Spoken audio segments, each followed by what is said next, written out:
Welcome. In this video, I'll show you how to fix MSI Center if it's not working in Windows 11 or 10. Alright, if you find this video helpful, please leave a like and subscribe to the channel for more such tutorials. Now, first up, got to find your start menu. Right click and click on Install Apps. Wait for it and find MSI Center. Click on the three dots, uninstall it. Uninstall. And once done, go and close the Settings app. Now we're going to find the search bar and type down %local app data %. Again, %local app data %. Click on it. Let's just maximize this one. In here, scroll all the way down. And if you can find an MSI folder, just right click on it and delete it. Okay.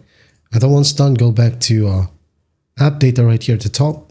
Click on roaming or double click on roaming. Now again, find MSI. If you can find it, just right click and delete. Okay.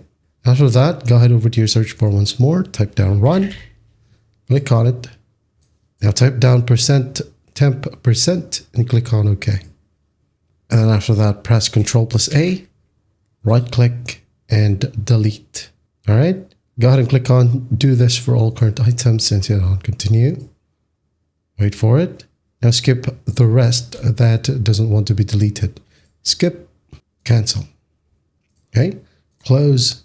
Now go ahead and type down run again. Now instead of %temp%, delete %. Hit on OK.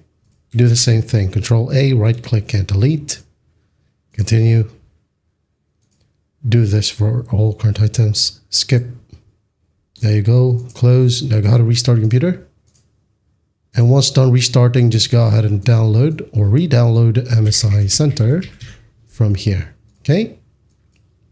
Download it and install it. And after that, you're good to go. That's how easy it is to fix MSI Center if it's not working in Windows 11 or 10. I hope this video helps and I'll see you in the next one.